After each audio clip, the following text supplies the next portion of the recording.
At dahil Sunday ngayon ay magbabike kami papuntang New Washington, Aklan. Yung ang ganda ng araw pero lumabas lang kami. Eto na ang ulan. Kaya bilis boy. Ayan na ang ulan.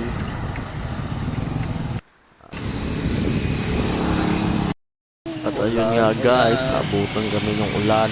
Kaya sumilong muna kami. Iba talaga pag demonyo ang lumalabas, umuulan.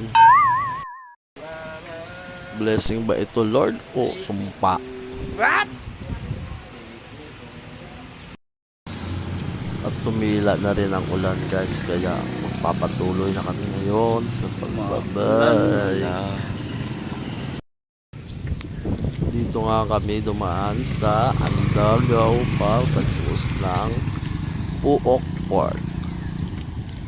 O papagasan ako guys, kaso bike pala yung dala ko. What?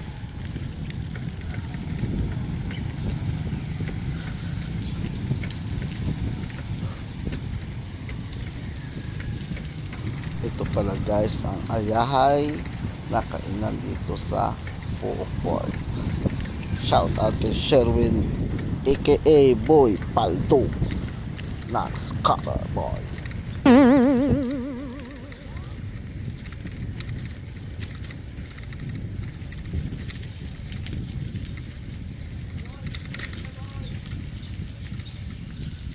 At ito na guys ang Puok Park.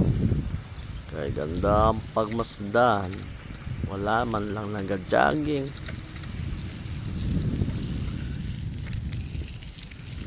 Port pare. Sa Bakadiri.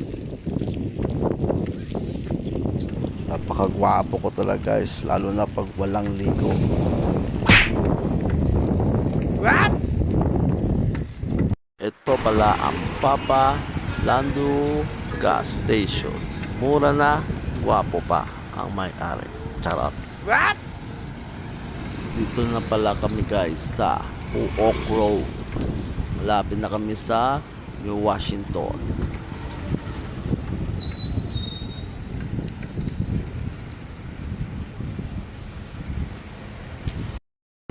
At ito na pala ang New Washington Seawall. At ito pala ang barko ni Daddy. Diyan lang muna kasi wala pong gas. What? Love New Washington.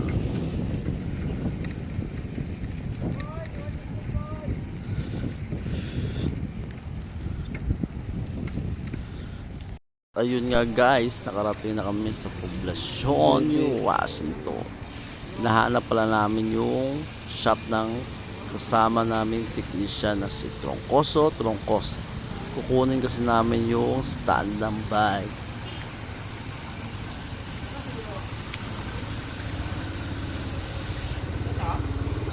Bukun abong stall to. Abo nga kay Pinga stall. Hindi namin makita guys yung shop niya, kaya pagkain muna kami para mag-charge ng powers. Lubat na kasi yung pato guys, kaya kailangan lang kumain. Park muna tayo sa Deadly. At ayun nga guys, umorder na si Utol ang makakain namin, kaya chibugan na guys. A few moments later. Naglakad-lakad muna kami guys para matunay namin. At ayun nga guys, nakita rin namin yung hinahanap namin siya na si Tungkoso.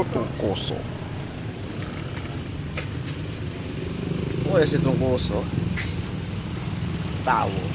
At ayun nga guys, sinintay muna namin si Tungkoso. Ang Uber na naman siguro yun, kaya wala pa rin. Mga technician talaga, palang hubog.